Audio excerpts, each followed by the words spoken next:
Bismillahirrahmanirrahim. Assalamualaikum warahmatullahi wabarakatuh. Waalaikumsalam warahmatullahi wabarakatuh. Baik, alhamdulillah wa syukurillah wa ala nikmatillah. Pada kesempatan kali ini kita masih diberikan kesehatan oleh Allah Subhanahu wa taala sehingga dapat bermuajah di madrasah yang kita cintai ini, MTS Putri Ma'arif Ponorogo. Pada kesempatan ini saya akan melakukan wawancara, jadi diwawancarai seperti itu oleh rekan-rekan dari IAIN Ponorogo yang magang di MTS Putri Ma'arif Ponorogo. Dan di sini saya akan menjawab beberapa pertanyaan yang disampaikan ke saya, di antaranya pertanyaan-pertanyaan yang sudah ada di lembaran kertas yang saya terima ini, gitu ya. Terima kasih sebelumnya atas waktu yang diberikan. Langsung saja saya akan membaca pertanyaan yang diberikan. Yang pertama, bagaimanakah upaya guru dalam menentukan kompetensi inti dan kompetensi dasar atau KD? Nah, di sini sebelumnya saya ingin sampaikan bahwa KI atau kompetensi inti ya, dan kompetensi dasar atau KD itu yang membuat adalah pemerintah. Jadi kita tidak punya wewenang untuk membuat KI atau KD, gitu ya. Dan ini saya tuliskan di sini bukan KTSP, tapi ini kurikulum 2013. Kalau KTSP itu kurikulum pada tahun 2006 sebelum 2013. Jadi ini kan ada pergantian kurikulum itu mulai dari tahun berapa itu? 80 sampai sekarang ini sudah berganti banyak kurikulum kan? Nanti mungkin bisa dilihat sejarah pergantian kurikulum Indonesia itu sampai sekarang ini sudah berganti banyak kurikulum. Dan yang tiga terakhir ini adalah KTSP, kurikulum 2013, dan Kumer yang sekarang ini sudah menjadi kurikulum nasional. Pada tahun 2024 ini sudah dicanangkan menjadi kurikulum nasional. Ya, kembali lagi pada pertanyaan yang disampaikan ya. Jadi KI dan KD saya jawab bukan guru yang menentukan, tetapi pemerintah. Ya, pemerintah. Kemudian tugas guru hanya mengembangkan KD tersebut ke dalam tujuan pembelajaran. Gitu. Nanti satu KD itu bisa dikembangkan dalam satu atau lebih item tujuan pembelajaran sehingga bisa beberapa indikator. Gitu ya. Misalkan kalau di KD itu kan ada 3 titik berapa atau 3.1, 3.2 dan seterusnya ya. Nah, satu KD misalnya 3.1 atau 3.2 itu bisa dibuat beberapa item tujuan pembelajaran. Satu item tujuan pembelajaran berarti satu indikator atau satu IPK, indeks prestasi kumulatif gitu ya. Jadi jawaban yang soal pertanyaan yang pertama itu ya, pemerintah yang membuat. Kemudian yang kedua, bagaimana upaya guru dalam menyusun indikator pembelajaran? Baik, indikator atau indeks prestasi kumulatif atau biasa yang populer disebut IPK. Nah, ini dalam menyusunnya IPK ini guru yang di kurikulum 2013 itu biasanya menggunakan taksonomi Bloom. Gitu ya. Sudah pernah belajar di kampus teori taksonomi Bloom itu? Belum pernah. Ya, ini saya sudah belum kemarin. Taksonomi Bloom itu yang menjadi patokan ya.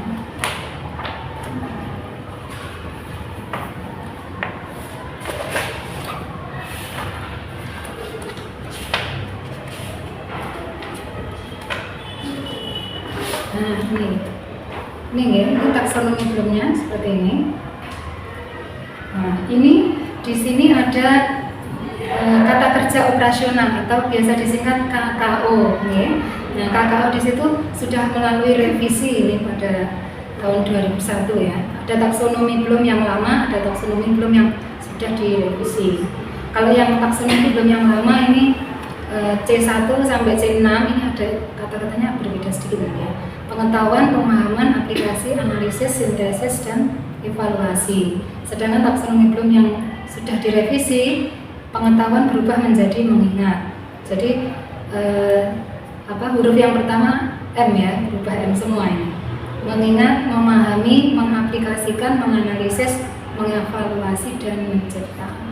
Nah, ini ada 6 level kata kerja operasional yang digunakan guru dalam membuat tujuan pembelajaran, yang mana di dalamnya itu ada indikatornya. Jadi setiap item nanti kan harus ada indikatornya. Indikator keberhasilan siswa dalam mencapai kompetensi dasar. Nah, contohnya ini kalau yang di level C1 itu mengingat. Nah, itu level C1. Mengingat itu yang termasuk kata yang termasuk mengingat itu apa saja? Nih, banyak sekali. Ada mengutip, menyebutkan, menjelaskan, dan seterusnya sampai bawah ini ada level C1. Nanti ketika kita membuat tujuan pembelajaran, dipilih mana kata yang sekiranya cocok dengan materi yang akan kita ajarkan. Karena tidak semua mata pelajaran itu bisa menggunakan kata menyebutkan. Mungkin bisa dengan menjelaskan, mungkin menghafal. Kalau Quran hadis mungkin banyak ini yang menghafal, terus-terusnya disesuaikan dengan materi ajarnya. Nah, kemudian dari indikator yang sudah terlihat jelas ini dari level 1 sampai 6 ini, nanti kan kita memilihnya itu kriterianya melihat kemampuan anak. Jadi anak didik kita itu kira-kira level kognitifnya, pengetahuannya, IQ-nya kira-kira sampai level apa? Apakah level 1, 2, atau maksimal sampai 3? Nah, ini kita lihat. Oh, ternyata anaknya sudah pintar-pintar. Kalau kita bikin tujuan pembelajarannya dengan indikator 3 menganalisis, rasanya sudah mampu. Nah, nanti berarti kita bikin tujuan pembelajarannya menggunakan indikator yang level C4. Nah, kata-kata operasionalnya boleh dipilih salah satu, dan seterusnya seperti itu. Yang paling tinggi sekali yang mencipta, ini sudah level anaknya sudah luar biasa hebat ini. Siswinya ya, sudah bisa mengumpulkan, mengabstraksi, mengatur, mengkreasikan, dan sebagainya. Tapi kalau sekiranya masih di level menengah, ya mungkin bisa maksimal C3. Nah, dalam taksonomi Bloom ini, 6 level kognitif ini, kita harus mengetahui dulu level yang termasuk MODS itu yang mana, yang termasuk LODS yang mana, yang HOTS yang mana. Kaitannya nanti juga dalam membuat soal dalam penilaian.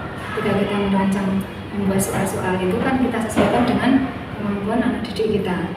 Dan itu juga sinkron dengan tujuan pembelajaran pada saat memilih indikator. Jadi semuanya itu nyambung, mulai dari RPP, KD-nya apa, tujuan pembelajaran, indikatornya apa. Nanti ketika ngajar kan juga sudah sesuai dengan itu, metode yang dipilih, model pembelajarannya, sampai pada akhir penilaian itu nyambung semua.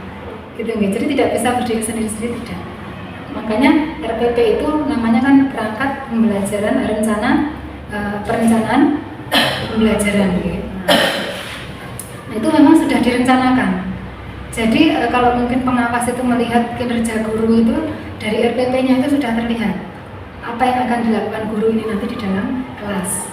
Sudah terlihat model pembelajarannya apa, media yang digunakan itu apa, bahan ajarnya, materinya, sumbernya dari mana, indikatornya sampai level apa, itu sudah terlihat jelas semuanya. Sampai nanti pada level penilaiannya, gitu. Oke, mungkin itu dulu ya. Nah, kita lanjut ke pertanyaan berikutnya. Bagaimana upaya guru dalam menyusun tujuan pembelajaran? Tadi sudah nyambung ke sini, ya. Nah, dalam menyusun tujuan pembelajaran tentunya guru harus paham level-level kata kerja operasional atau KKO tadi. Dan itu semuanya nanti tentunya dengan melihat kemampuan peserta didiknya, tidak asal memilih level kognitif itu ya. Kemudian pertanyaan berikutnya, bagaimana upaya guru dalam menyusun materi pembelajaran? Nah, materi pembelajaran ini tentunya ini kaitannya dengan sumber ya. Materi pembelajaran ini bisa disebut juga materi ajar atau bahan ajar, bahan ajar. Dan bahan ajar ini bisa didapat dari berbagai sumber. Ya, kalau dari pemerintah sendiri sudah mengeluarkan buku paket biasanya ya, sudah menerbitkan buku paket. Nah, di kurikulum Merdeka itu juga ada buku guru ya dan buku siswa gitu ya. Jadi yang di dalamnya itu yang buku siswa ya khusus materi dalam soal-soalnya. Kalau yang untuk buku guru itu nanti ada semacam RPP juga kadang ada di modul di dalamnya gitu ya. Jadi ada perbedaan sedikit, dan kalau ada soal-soal biasanya kuncinya juga sudah ada di dalam situ ya. Nah, jadi materi itu atau bahan ajar ini bisa dari berbagai sumber, dari pemerintah semacam buku paket, buku guru. Kemudian bisa juga guru berinovasi dengan membuat sendiri. Membuat sendiri di sini kaitannya dengan TPACK ya, Technological, Pedagogical and Content Knowledge. Ini atau disingkat TPACK kan, itu bisa membuat dengan membuat slide presentasi PPT PowerPoint. Nah, tapi ini pun tidak semua guru mampu melakukan itu kayaknya, karena ini harus didukung juga dengan skill mampu mengoperasikan laptop IT gitu nggih. Kalau tidak mampu, otomatis kan juga tidak akan memilih materi ajar dengan PPT dengan PPT, mungkin manual dengan buku, tapi ya tidak apa-apa. Tapi yang pasti walaupun mungkin terkendala skill kemampuan IT mungkin lemah, guru tetap bisa berkreasi, berinovasi dengan cara-cara yang lain. Mungkin kalau punya HP ya, mungkin bisa memberikan link-link anak-anak untuk dilihat yang kaitannya dengan materi yang akan diajarkan. Jadi sumber ajar, bahan ajar itu tidak hanya dari buku paket pemerintah saja, sehingga wacana anak-anak wawasannya itu luas. Ya dari buku paket iya, melihat YouTube iya, terus kalau gurunya mungkin berinovasi diberikan PPT tadi gitu ya. Nah, kemudian lagi selain itu guru kadang-kala juga punya website pribadi, blogger misalnya. Nah, itu juga bisa dimanfaatkan untuk meramu materi ajar. Pengalaman waktu dulu masa COVID-19, guru dituntut untuk mengajar melalui daring ya, jaringan online. Ini memang kita dituntut untuk memberikan materi ya lewat platform-platform online seperti Classroom, Telegram, WhatsApp gitu ya. Terus saya sempat kadang membuat di blogger itu materi saya share di situ. Anak-anak di grup WhatsApp saya berikan linknya dan mereka mempelajari materi di blogger tersebut. Jadi mereka di situ bisa melihat materi apapun yang saya share di situ, termasuk soal-soalnya juga. Jadi materi ini soalnya sudah ada di bawahnya. Ya tentunya ini harus didukung dengan alatnya juga ada, laptopnya ada, skillnya juga ada, jaringan internetnya juga harus ada. Dan saat ini kan memang guru itu harus siap untuk mengikuti perubahan, karena anak didik yang kita ajar ini sudah masuk generasi Z.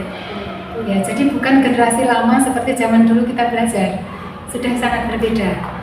Ini sudah lebih dari generasi milenial. Generasi Z ini kalau tahun 2000-an itu generasinya masih generasi disebut milenial ya. Nah, zaman era industri 4.0. Kalau sekarang era 4.5 ini sudah generasi Z. Jadi kalau kita ngajar dengan cara manual yang hanya mengandalkan buku saja, kadang-kala ya masih kurang. Jadi guru harus memang terus mengupgrade dirinya untuk terus belajar. Maka ada istilah tetap belajar meskipun sudah mengajar, gitu, tidak berhenti. Ya baik. Setelah materi ajar, bagaimana upaya guru dalam menentukan metode atau strategi pembelajaran? Ya, nah, untuk menentukan metode ini kita melihat karakteristik materi yang akan diajarkan itu. Satu, faktor kedua melihat minat peserta didik juga. Kemudian kita juga memahami beberapa metode itu kan ada kelebihan dan kekurangannya. Kalau kita memilih metode ini, kira-kira manfaat lebih yang didapat apa? Kekurangannya apa? Mesti ada kekurangannya, ada kelemahannya. Contoh kalau kita memilih metode ceramah, Quran hadis kadang-kadang ini masih tetap menggunakan metode ceramah, dan juga kolaborasi dengan metode yang lain, dengan berdiskusi, dengan tanya jawab, dengan metode drill juga ada. Sehingga dalam satu pertemuan mengajar itu tidak hanya kita menggunakan satu metode saja, bisa menggunakan beberapa metode, bisa 2, bahkan 3 atau 4, tidak apa-apa. Yang penting materi itu tujuan pembelajaran bisa tercapai, anak-anak paham, mereka senang, ya kan, pelajaran proses pembelajaran terkesan happy, menyenangkan. Insya Allah ilmu yang didapat juga akan lebih bisa maksimal untuk mereka. Saya contohkan kalau di metode ceramah ini ya, ini kelebihannya kalau dari sisi guru ini kan berpusat pada guru ya, metode ceramah ini berpusat pada guru. Guru bisa berekspresi memberikan ceramah ya, kemudian anak-anak juga mendengarkan. Lebih simpel sebenarnya metode ini. Artinya dalam melakukannya itu tidak membutuhkan hal-hal yang sulit, ribet dan sebagainya, tidak. Akan tetapi ada sisi negatif atau lemahnya, yakni anak itu kalau diberikan ceramah terlalu lama kadang-kala ngantuk. Ya. Karena kemampuan otak kita untuk menyerap materi itu hanya beberapa menit. 5 menit, 10 menit itu masih fokus melihat guru dengan segala actionnya, kalimat yang disampaikan itu kadang-kadang masih fokus. Tapi setelah 10 menit kadang-kadang sudah mulai yang ini capek lah, yang ini capek, mungkin sudah mulai lelah-lelah ya kan. Nah, kemudian anak kadang sudah mulai konsentrasinya buyar, sudah mulai kemana-mana. Ini guru harus peka ketika menggunakan metode ceramah. Ketika melihat anak sudah ada perubahan gerak, gestur tubuhnya sudah berubah, tatapan matanya sudah berubah, harus segera beralih metode. Jangan satu itu terus, nanti akan ya kita ibarat memberikan air pada gelasnya bocor di sia-sia ya kan. Jadi harus segera beralih, entah itu dengan beralih pada tanya jawab atau diskusi membentuk kelompok, sehingga anak-anak terbangkitkan semangat belajarnya. Ya, untuk metode ini banyak sekali. Ada metode ceramah, diskusi, drill, tanya jawab, metode jigsaw, juga ada metode game dengan cara permainan juga bisa ya. Nah, banyak ini kalau jenengan mungkin browsing di jurnal atau di website ini insya Allah banyak sekali ditemukan ya metode strategi pembelajaran. Ya, baik, lanjut pada bagaimana upaya guru menentukan alokasi waktu kegiatan pembelajaran. Nah, alokasi waktu pembelajaran ini guru berpatokan pada surat SKKBM ya, SKKBM jadwal mengajar yang diberikan oleh kepala sekolah. Biasanya yang membuat itu kurikulumnya. Kemudian dibagikan kepada semua guru yang mengajar di awal tahun ajaran. Jadi kalau sekarang ini kan bulan Agustus, itu Juli kemarin kan masuk anak-anak, pertengahan Juli sama. Setelah itu biasanya kita ada rapat semua guru, dibagikanlah jadwal pelajaran dan jadwal ngajar itu. Di situ sudah lengkap tertera.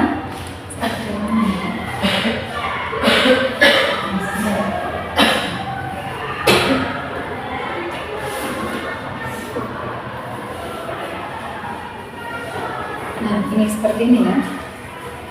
Ini SKKBM dari Kepala Madrasah Kepala Sekolah yang dibuat oleh kurikulum ya, yang menetapkan seterusnya.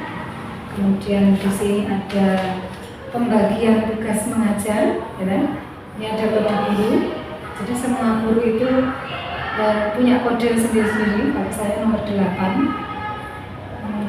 ini guru yang demikian juga. Ada mata pelajaran, mengaku mata pelajaran apa, ada kelasnya 7, 8, 9 ya. Ini kalau kelasnya banyak, satu guru ngajar satu matkul ini bisa satu hari mungkin nggak cukup nih, bisa 2 hari, 3 hari, tergantung kelasnya. Nah ini jumlah jam ngajarnya, dan ini diberikan setiap tahun, tidak bisa berganti di tengah-tengah tahun ajaran ya. Jadi setiap tahun ajaran baru mendatang baru ganti lagi. Gitu. Nah, yang ini jadwal pelajarannya tertera di sini, alokasi waktunya sudah tertera dengan rapi. sehingga guru ngajarnya tidak asal masuk gitu, tapi sesuai jam yang sudah yang tertera ini. Nah, 1 jam pelajaran tertera di sini 35 menit. Kalau yang untuk kurikulum Merdeka sekarang 35 menit alokasi waktunya. Kalau dulu di kurikulum 2013 40 menit. Iya.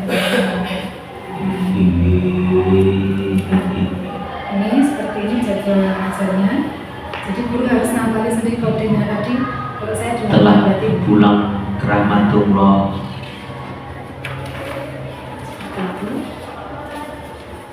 Dan ini selain SKKBM juga ada pembagian tugas sebagai pengelola madrasah. Ada kayak pakar kurikulum, pakar kesesuaian siapa, dan seterusnya sampai pada ekskul, wali kelas, semuanya diberikan SK di tahun ajaran. Jadwal tiket, harus setiap hari itu ada dulu tiketnya. Jadwal ekstra sudah lengkap di awal.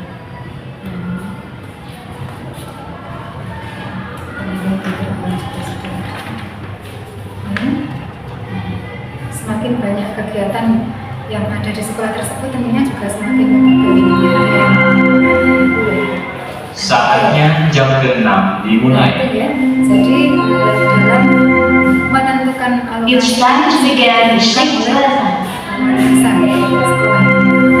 terutama yang membuat ini adalah kurikulum yang disetujui oleh kepala sekolah. Jadi ini alokasi nanti akan berpengaruh pada saat guru membuat perangkat pembelajaran. Kalau dulu kan RPP ya, kita buat RPP. Kalau di kurikulum Merdeka kita buat modul aja, ini istilahnya berbeda ya.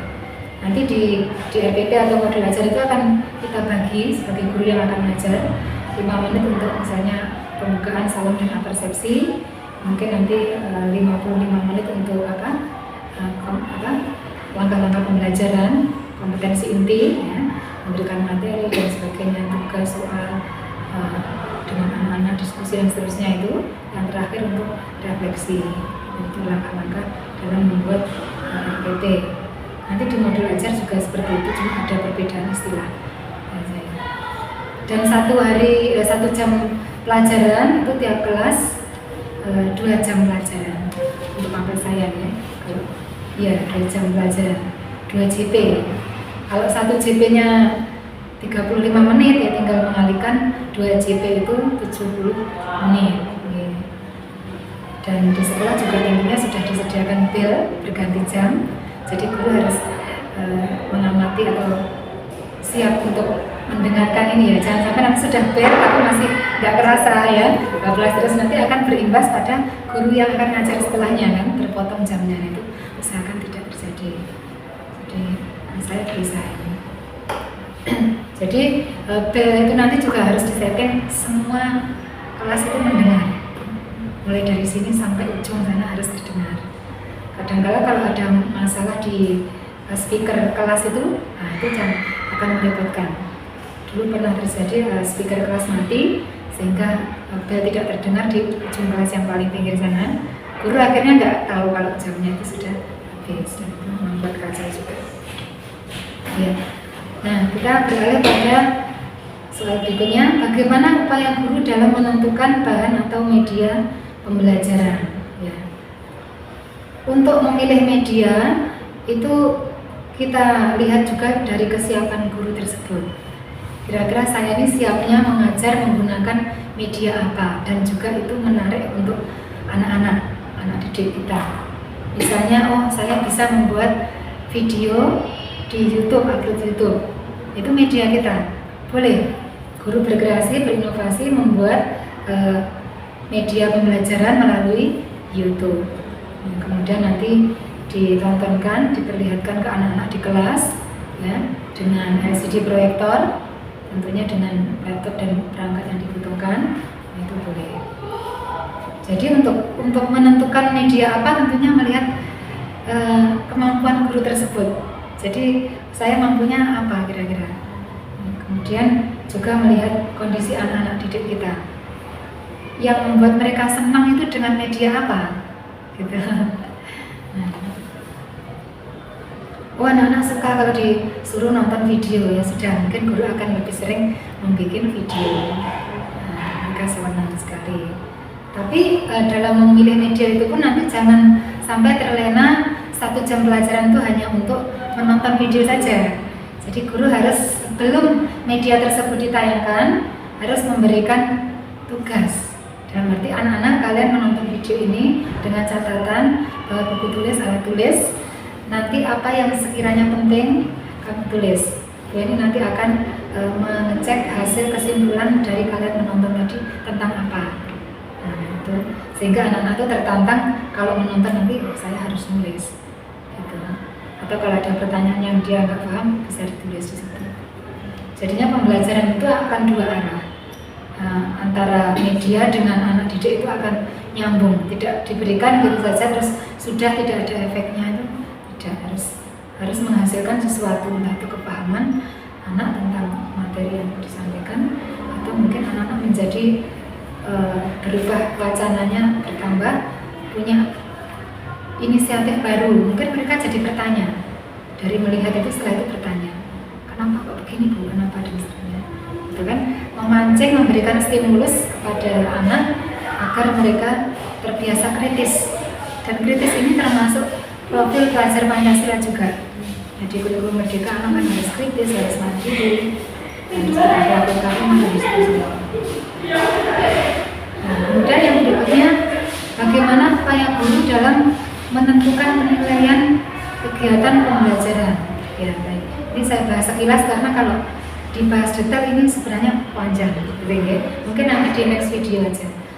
Yang saya bahas secara singkat aja di sini, bahwa penilaian pembelajaran di sini memuat 3 aspek ya, 3 aspek yaitu afektif, kognitif, dan psikomotorik.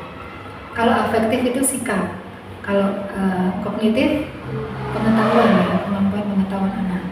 Ya, mungkin dari dari soal ujian dapat nilai berapa, nah ini kemampuan kognitifnya. Kalau afektif dari sikap, mungkin rasa hormat pada guru, disiplinan, sopan santun, rasa tanggung jawab masuk di afektif. Kemudian yang ketiga keterampilan atau psikomotorik. Ya. Keterampilan di sini dari anak kalau dikasih tugas bagaimana. Kalau di Al-Quran Hadis itu hafalan termasuk keterampilan. Menunjukkan psikomotoriknya, hafalannya lancar atau tidak. Nah itu termasuk penilaian keterampilan. Jadi guru dalam mengajar nanti di perangkat pembelajaran itu sekalian sudah disiapkan rubrik atau kolom-kolom tabel format untuk penilaian itu sudah siap, sehingga ketika proses pembelajaran mau menilai kolomnya sudah ditanya. Jangan sampai nanti kita belum siap, itu idealnya seperti itu. Makanya nanti kalau di magang 2 itu sebelum masuk ngajar semua perangkat itu biasanya saya minta Amin 2, Amin 3 itu sudah disetor ke saya cek dulu. Nanti kalau ada kurang-kurang mungkin atau masukan saya berikan, sehingga ketika ngajar semua sudah ready. Dan itu insya Allah memudahkan mahasiswa juga. Baik, saya rasa untuk menjawab pertanyaan saya rasa cukup. Untuk berikutnya tentang RPE, langkah menyusun perangkat pembelajaran yang diawali dengan penghitungan RPE atau penyusunan RPE. Next video ya. Dan dari saya bila ada kurang lebihnya mohon maaf. Mudah-mudahan apa yang saya sampaikan tadi bermanfaat. Ada kurang-kurangnya, kami semua juga masih dalam tahap belajar. Seperti logo kami tadi, tetap belajar meskipun sudah mengajar. Jadi kalau namanya belajar di tengah jalan masih ada hal-hal yang belum pas, itu karena kami juga masih tetap berproses untuk berusaha menjadi guru yang baik, guru yang profesional, dan itu masih dalam proses juga. Itu mudah-mudahan bermanfaat. Saya akhiri. Wallahul muwaffiq ila aqwamit thoriq. Assalamualaikum warahmatullahi wabarakatuh. Waalaikumsalam warahmatullahi wabarakatuh.